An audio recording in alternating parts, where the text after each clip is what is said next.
Class 12 business studies chapter मूल्य निर्धारण, view रचना एवं वितरण के माध्यम, pricing strategies in the channels of distribution, part number 5। Next topic इसमें नेक्स्ट पार्ट जो हम कर रहे हैं वो है भंडारण या warehousing. Warehousing decision भी इम्पॉर्टेंट होता है। माल तैयार करने और विक्रय करने के बीच में जो समय का अंतर होता है, जिस तारीख को हमने सामान को तैयार किया और जिस तारीख को उसकी बिक्री हुई है, इसके बीच में जो समय है उस समय तक हमारे को माल को सुरक्षित रखना पड़ता है, स्टॉक रखना पड़ता है। तो हम ये निर्णय लेते हैं कि कितना स्टॉक हमने रखना है, कहाँ पर रखना है। ये सारी प्रक्रिया के निर्णय यहीं पर लिए जाते हैं। पहला पॉइंट इसमें है क्या निर्णय लेते हैं माल के स्टॉक संबंधित। तो गोदाम स्वयं का बनाया जाए या किराए पर लिया जाए, ये भी निर्णय भी लिया जाएगा डिस्ट्रीब्यूशन चैनल में। Should we have our own godam और take at the on the rental basis. दूसरा पॉइंट हो जाएगा कि गोदाम कहाँ पर लिया जाए, फैक्ट्री के पास में लिया जाए या दुकान के पास में लिया जाए। Where the godam should be located, near the factory और near the shop. Third point हमारा आ जाएगा गोदाम एक ही जगह ले या फिर अलग अलग जगह पर ले। Where to store the goods at one place और द वेरियस लोकेशंस। भंडारण जो हमारा है, वेयर हाउसिंग जो हमारा है, इसमें लागत आती है। यदि हम अपना बनाए तो भी लागत है और यदि किराए पे लें तो भी लागत आती है। इसलिए लाभ तथा उपयोगिता का विश्लेषण करने के बाद ही ये निर्णय हमारे को लेना चाहिए कि कितना लाभ हमारे को होगा, इसकी कितनी उपयोगिता आने वाली है और इसकी लागत कितनी आएगी। लागत भंडारण की ज़्यादा नहीं आए, नहीं तो वस्तु की कीमत बढ़ जाती है। ये सारी चीज़ों को ध्यान में रख के ही निर्णय लेना है। डी पॉइंट हमारा है आगे आदेश प्रक्रिया या ऑर्डरिंग प्रोसेस या ऑर्डर प्रोसेसिंग। कहने का मतलब जब आदेश हमारे पास आता है उसकी प्रक्रिया आगे की किस प्रकार से होती है। ग्राहक की आदेश को पूरा करने के लिए, उसकी पूर्ति के लिए हम कौन सी प्रक्रिया को अपनाते हैं, किस तरीके से ग्राहक के आदेश को हम पूरा करते हैं। तो उसकी प्रक्रिया में कुछ स्टेप्स हमारे को दिए गए। सीधी सी बात है, जब हम स्टेप्स की बात करेंगे तो हमारे को ध्यान रखना है कि स्टेप्स में पॉइंट आगे पीछे नहीं होते हैं। तो सबसे पहले ध्यान से समझेंगे प्रक्रिया के स्टेप्स, फिर अपने आप ही याद हो जाएंगे। पहला है ग्राहक द्वारा विक्रयकर्ता को आदेश देना। सबसे पहले तो ग्राहक जो है वो दुकानदार को आदेश देता है, विक्रयकर्ता को आदेश देता है। Placing an order by a customer to the salesman. Second point है विक्रयकर्ता द्वारा कंपनी को आदेश भेजना।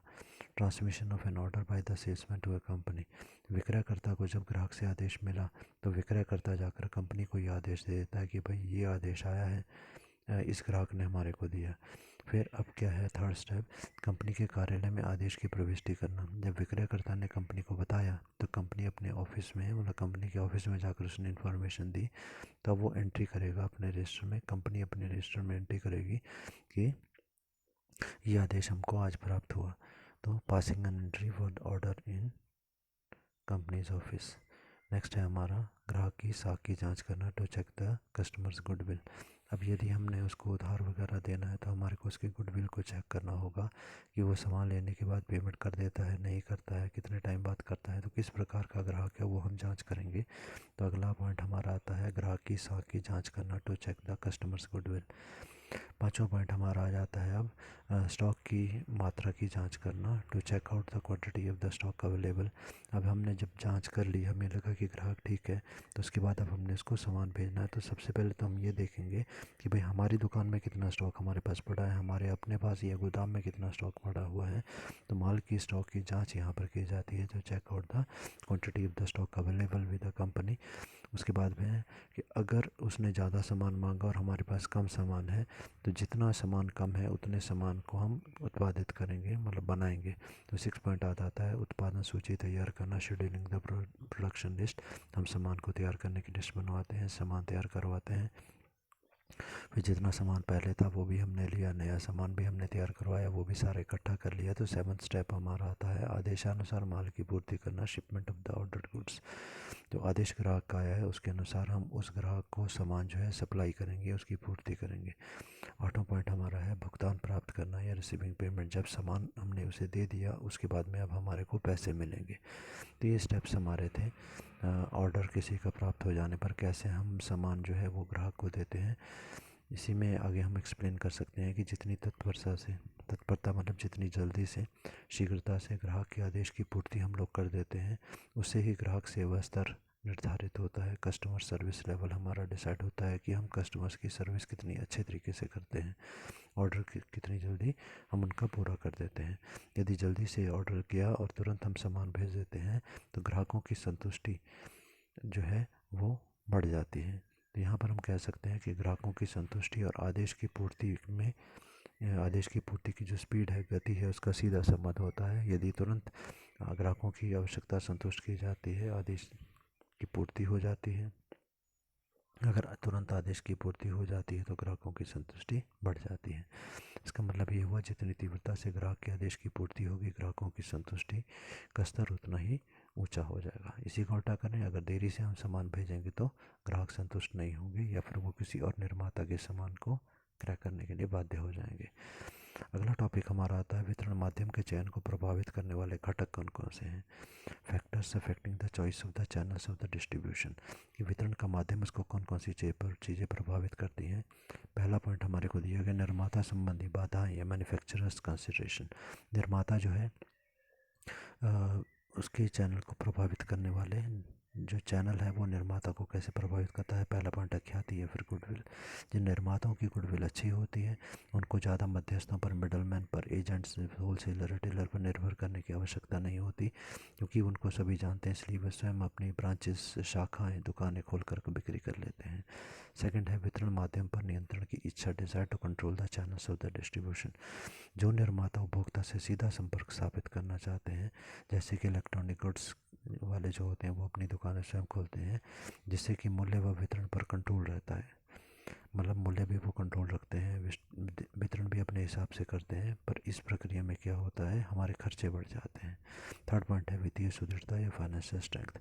वित्तीय मामले में हम कितने मजबूत हैं। यदि हमारी कंपनी वित्तीय मामले में, धन के मामले में बहुत मजबूत है तो हम स्वयं ही वितरण का काम भी करेंगे, और यदि हमारी कंपनी धन के मामले में कमज़ोर है, हम खुद इतना खर्चा नहीं कर सकते, तो हमारे को मध्यस्थ का सहारा लेना पड़ेगा। चौथा पॉइंट है निर्माता का आकार या साइज ऑफ द मैन्युफैक्चरर। यदि निर्माता जो है बहुत बड़े पैमाने पर उत्पादन करता है तो फिर छोटा वितरण का माध्यम जो है वो अपना सकता है, और यदि निर्माता छोटे ही पैमाने पर करता है तो फिर वो दूसरों से भी सहारा ले सकता है। पांचवा पॉइंट है प्रबंध की अनुभव एवं योग्यता, मैनेजरियल एक्सपीरियंस एंड एबिलिटी। निर्माता की यदि प्रबंध की क्षमता, योग्यता, अनुभव कम होता है तो फिर वो मध्यस्थों की मदद लेता है कि आगे का काम आप संभालो। मध्यस्थों पर वो अधिक निर्भर रहना पड़ता है, और यदि कोई नया निर्माता है जिसको भी मार्केट में अपनी पहचान बनानी है, मध्यस्थ उसकी, तो फिर भी उसे मध्यस्थों की मदद लेनी होगी कि आपकी जान पहचान है, थोड़े समय तक आप हमारी वस्तु बेचो।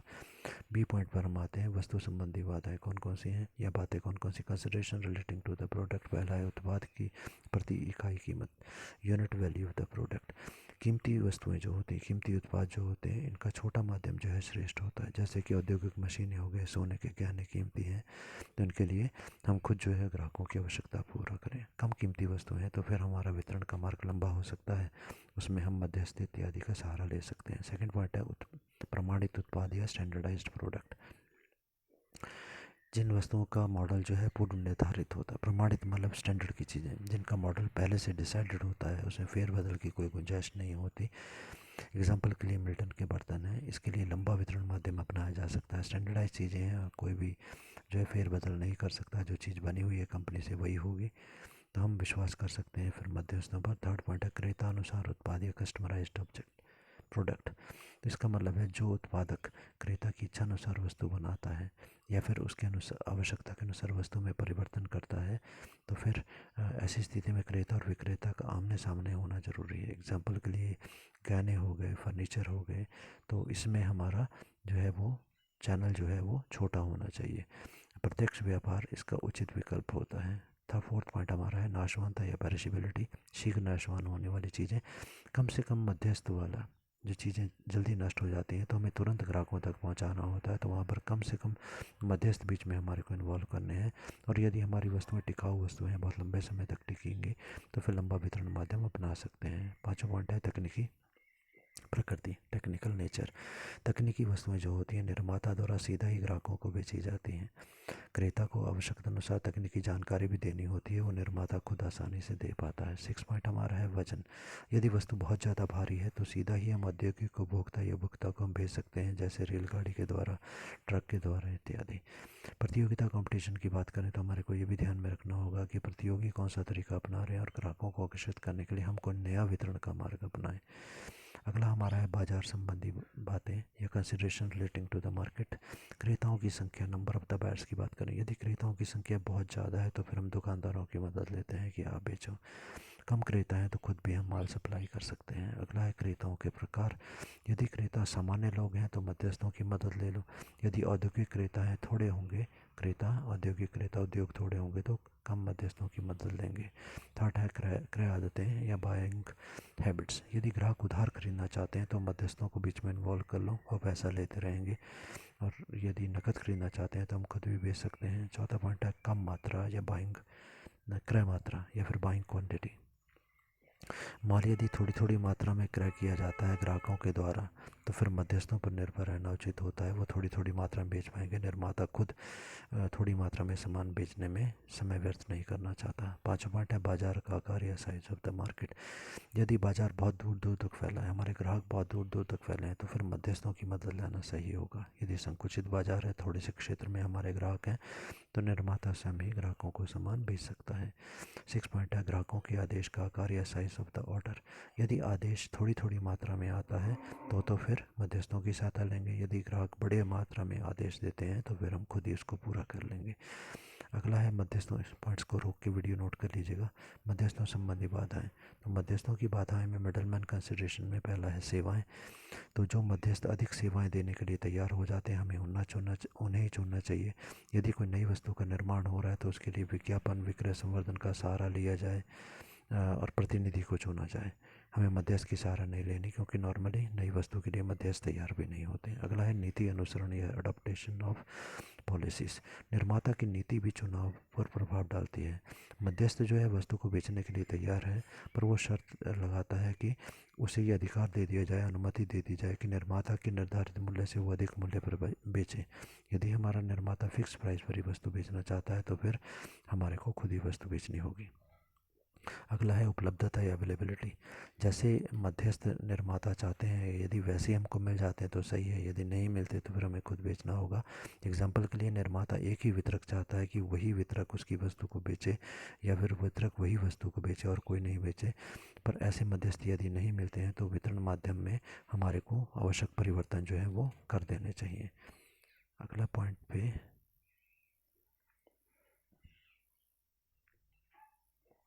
अगला है हमारा मध्यस्थ संबंधी बातें हम कर रहे थे। चौथा पॉइंट हमारा है बिक्री की संभावना या सेल्स पॉसिबिलिटी। जिन वितरण साधन में बिक्री बढ़ने की संभावना सबसे अधिक होती है उस साधन को चुनें। बिक्री की संभावना, जिस वितरण माध्यम से ज़्यादा बिक्री होने की संभावना होगी उसे ही चुना जाए। यह भी हमें ध्यान रखना है कि वितरण माध्यम जो है हमारे को ज़्यादा महंगा ना पड़े, तथा निर्माता जो है मध्यस्थों पर आवश्यक नियंत्रण भी स्थापित कर सके, तो ऐसी पॉसिबिलिटी को हम चुनें। अगला हमारा है लागत या फिर कॉस्ट। जिस वितरण के साधन की या माध्यम की लागत हमारे को कम पड़ती है, हमारे को उसे ही अपनाना है। साथ ही वस्तुओं और माल को भी हमें ध्यान में रखना है। अगला है सरकार संबंधी बातें, गवर्नमेंट रेगुलेशंस। तो वितरण माध्यम को चुनते समय सरकार के नियमों का प्रभाव भी हमारे को देखना है। एग्जाम्पल के लिए दवाइयों के विक्रेता जो है, मध्यस्थ जो होते हैं, उनको लाइसेंस लेना ज़रूरी होता है, वही से बेच सकते हैं। तो केवल लाइसेंसधारी मध्यस्थों के माध्यम के रूप में ही हमारे को बेचना है, अन्यथा कंपनी और विक्रेता दोनों पर कानूनी कार्रवाई की जा सकती है। ऐसा ही शराब के विक्रय में होता है। अन्य बातों पर यदि आते हैं, अदर फैक्टर्स पर यदि हम आते हैं, तो इसमें पहला पॉइंट हमारा आता है लागत या फिर कॉस्ट। जिन वितरण माध्यम की लागत कम पड़ती हो, अन्य दृष्टि से उपयुक्त हो, केवल उन्हें ही चुनना है। सेकंड पॉइंट है उपलब्धता या अवेलेबिलिटी। यदि वांछित वितरण माध्यम उपलब्ध नहीं होते तो अन्य माध्यम को हमें अपनाना पड़ेगा। थर्ड पॉइंट है बिक्री की संभावना या पॉसिबिलिटीज़ ऑफ सेल्स।